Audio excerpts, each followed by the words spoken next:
السلام عليكم. السلام اخوتي، كي دايرين؟ لاباس عليكم؟ كلشي مزيان؟ تحياتي لكم، تحياتي للمغاربه فين ما كانوا في العالم. الزول في اللون.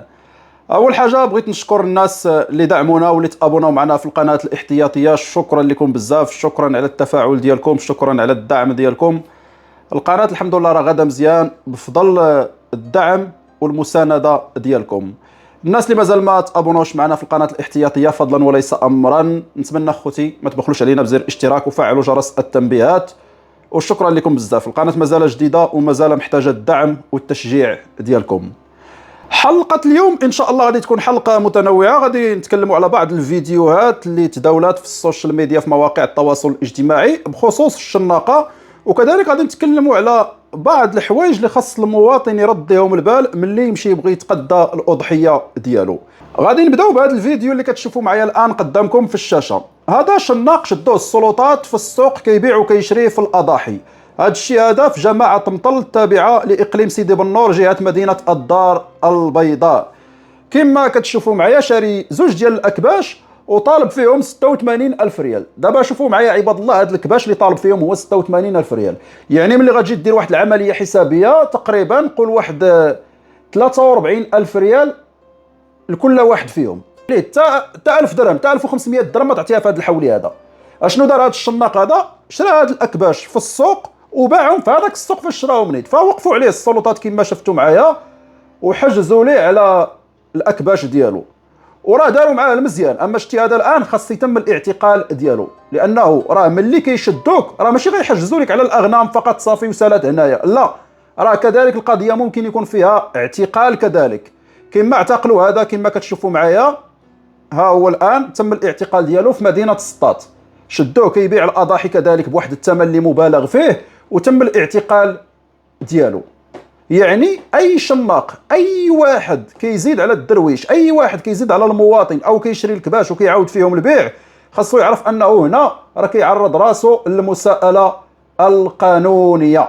الشناقه وقفوهم واحد العدد ديال الشناقه تم الاعتقال ديالهم وحجزوا لهم على الاضاحي ديالهم. وهذه واحد الخطوه الحمد لله اللي مزيانه بزاف، ونتمنوا انه نشوفوها كل عام. نتمنوا انه نشوفوا هذا الشيء هذا كل عام، لانه راه ما كانش هذا الشيء هذا. يعني في الاول الشناقه كانوا واخدين راحتهم، كينزلوا للاسواق واخدين راحتهم وكيديروا داك الشيء اللي بغاو. كتلقى الشناق كيشري حولي هنايا وكيعاود ليه البيع هنايا بثمن اللي مضاعف. ولكن الحمد لله الان ملي الناس هضروا والسوشيال ميديا كلشي كيدوي وكلشي كيتكلم وصناع المحتوى كذلك كلشي كيهضر على هذه القضيه هذه ديال هذا الشناقه وراد الحرام اللي كيشريوا الاضاحي وكيبيعوهم بثمن مضاعف، الحمد لله انه السلطات تحركوا. والحمد لله انه الان ولينا كنشوفوا الاونصا يعني في الاسواق وكيدوروا تيقلبوا على الشناقه. واي واحد حصل راه كيودي، اي واحد حصل راه كيحجزوا ليه على الاضاحي ديالو. راه تكلمنا اول امس على واحد السيد اللي جا بغى يشري حولي لواحد السيده عجاله ميت ليها الراجل، فتفاهم يعني مع السيد اللي كيبيع الاضاحي، تفاهم معاه على شحال؟ تفاهم معاه على 74 الف ريال. 74 الف ريال. فجا شناق، جا واحد الشناق وقف عليه زادوا 100 درهم. تصور معايا 100 درهم قلب على السيد وقلب على السيده اللي جات باش انها تتقدى. هذيك السيده جايبه معها هذاك السيد باش انه يتقدى لها، لان هي ما كتعرفش تتقدى الحواله وما كتفهمش فيهم، فجابته معاها باش انه يتقدى لها وخلصات عليه مسكينه المركوب باش انه يجي، وجا معاها مسكين الله يجازيه بخير. فلقى ليها واحد الحولي ب 74 الف ريال. يلا باغي يجبد الفلوس يخلصوا للكساب، كيوقف عليهم شناق. انا غنزيدك 100 درهم، انا غنزيدك 100 درهم على هذا الشيء اللي عطاتك السيده، يعني غنعطيك شحال؟ 76 الف ريال. الكساب حتى هو تلاقى معاه طماع، طماع من درجه ممتاز. قلب على السيده وقلب على السيد اللي باغي يخلصوا ودار عندك ليها راه تشوف، وخدا ديك 76 الف ريال عند الشناق وعطاه الحولي. ولكن اللي عجبني في هذا الاخ هذا برافو عليه وتبارك الله عليه انه ما سكتش على الحق ديالو، وهذا الشيء اللي خاصو يكون، ما سكتش على الحق ديالو نهائيا. فقرر انه يمشي يبلغ به السلطات، ومشى عند السلطات. والسلطات راه الان راه موجودين في كاع الاسواق، راه في اي سوق غتلقى السلطات تما. مشى عند السلطات وعلمهم بانني انا راه جيت بغيت نتقدى هذا الحولي وتفاهمت مع الكساب وعطيته الفلوس، او يلا بغيت نجبد ليه الفلوس. جا شناق وقف علينا، شنو وقع شنو وقع. فمشاو عند الشناق وحيدوا ليه هذاك الحولي وتم الاعتقال ديالو. اعتقلوه، هذاك طاروا به اعتقلوه. وكما كتشوفوا معايا هذا الفيديو هذا لحظه اعتقال الشناق، في اللحظه اللي كانوا غاديين به ما عطلوش نهائيا. ولكن هنا انا كنقول راه كان عليهم كذلك حتى داك الكساب يتم الاعتقال ديالو. كيفاش الكساب عارف ان هذاك راه شناق وباع عليه الاضحيه؟ والقانون شنو تيقول؟ راه القانون كذلك يقول انه الكساب الا كان عارف هذاك شناق وباع عليه الاضاحي باش انه يبيعهم بثمن اللي مضاعف، راه غادي يتعاقب هو كذلك، وممكن يحجزوا له على الاضاحي ديالو كذلك او على الكباش اللي عنده. وهو راه عارف واش الناق، مادام انه زادوا 100 درهم وباع عليه عارف واش الناق. يعني هذاك كذلك راه كان خاصو يتعاقب كذلك، هذاك اللي دار هذه الخطوه هذه او هذاك الكساب اللي باعوا ليه حتى هو كان خاصو يتعاقب. يعني هنا رساله او طلب من كاع المواطنين اللي كيكونوا في الاسواق، الا وقعت قدامك شي حادثه بحال ما هذه او شفتي شي شناق كيشري حولي هنا وكيعاود فيه البيع، ما غتخسر والو، ديكلاري به. ديكلاري به، واخا تكون ماشي انت اللي باغي تشريه، واخا تكون ماشي انت اللي شاري هذاك الحولي او باغي تشريه، يبان لك شناق بلغ به السلطات. ونديروا نفس الخطوه اللي دار هذا السيد هذا جزاه الله خيرا، بان ليه شناق مشى بلغ به، جا بغى يشري حولي لقى شناق مشى بلغ به، يعني ما سكتش على الحق ديالو. فهنا نقولوا ليه تبارك الله عليك. كذلك كاينه واحد الحاجه اللي بغيت نحضر منها الناس اللي باغيين يتقداو الاضاحي ديالهم في السوق.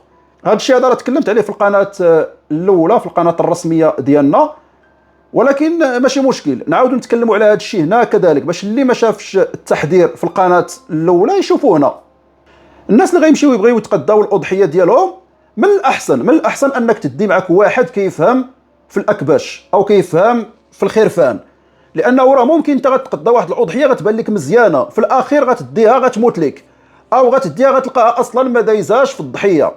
لانه اللي خاصك تعرف انه راه ماشي اي كبش راه دايز في الضحيه، راه الكبش ما خاصوش يكون عور، ما خاصوش يكون عمى، ما خاص تكون فيه شي ضربه في القرن ديالو، خاص يكون سليم، ما خاص يكونوا فيه جروح، ما خاصوش يكون عرج، الديل ديالو كذلك ما خاصوش يكون مقطوع.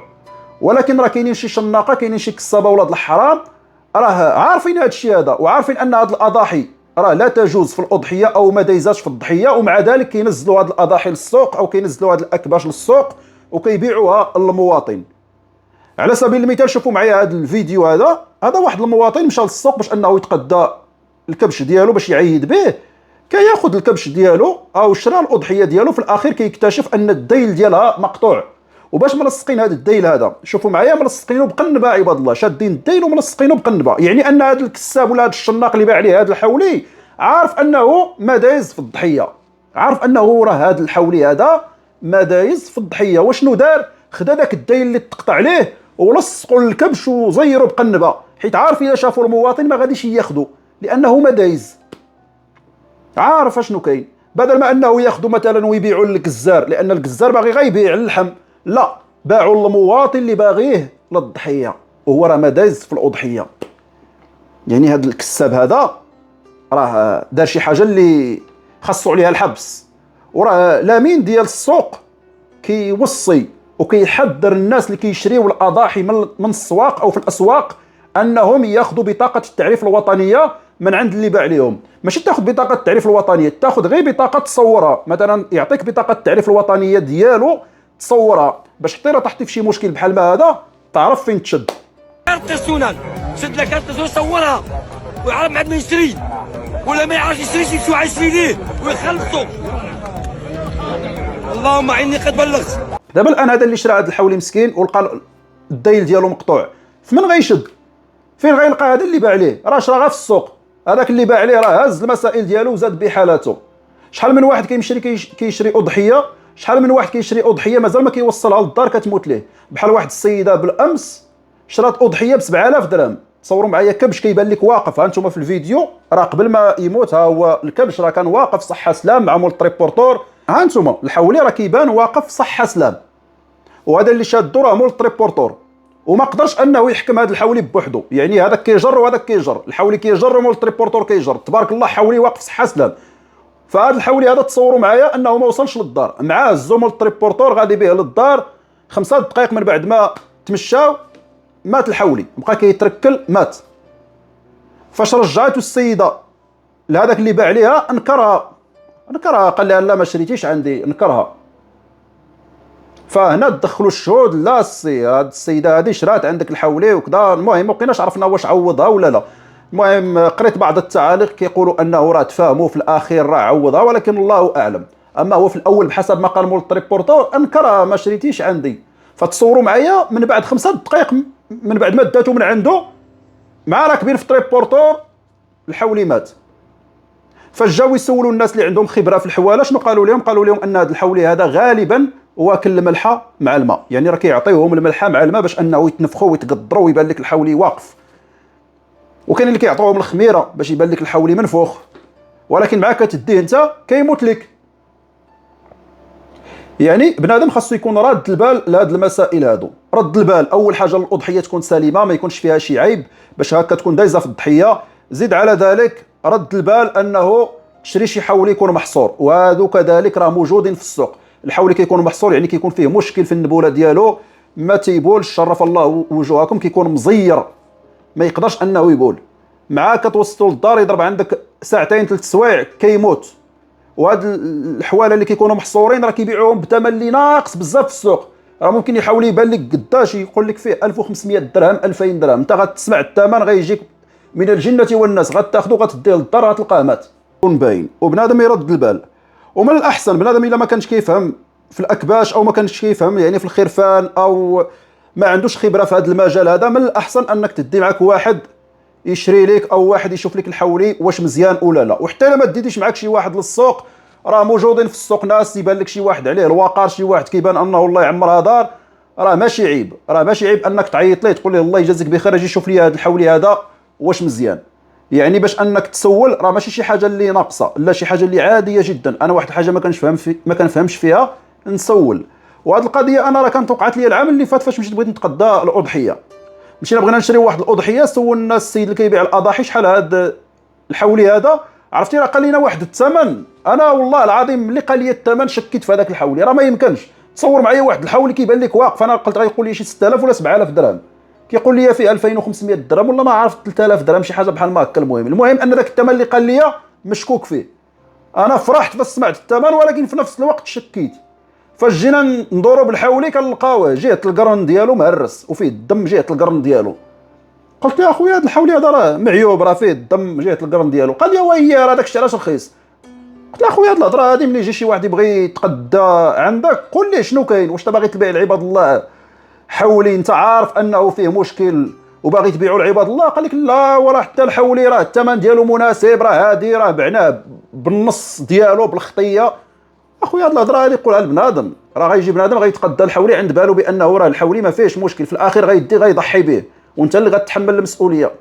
وراه داكشي اللي كاين. ولكن راه كاينين شي شمايط راه ما تعرفوش هذا الشيء هذا، هو خاصو يبيع لك الحولي والسلام، حيت عارف الا ما باعوا لك انت غيبيعوا لك الزار بقل الثمن. اللهم يبيعوا لك انت يا بواحد 3000 ولا 4000 درهم، ولا غيجي ياخذوا عنده الجزار ب 1500 درهم ولا ب 2000 درهم. فنتمنى الفكره الان تكون واضحه. المهم اخوتي الى هنا نكون وصلنا لنهايه الفيديو. طلعوا لي فرصكم وما تنساوناش كما قلت لكم من الدعم ديالكم والتشجيع ديالكم والتعليقات ديالكم. خليوا لنا الاراء ديالكم في صندوق التعليقات. طلعوا لي فرصكم. مع السلامه.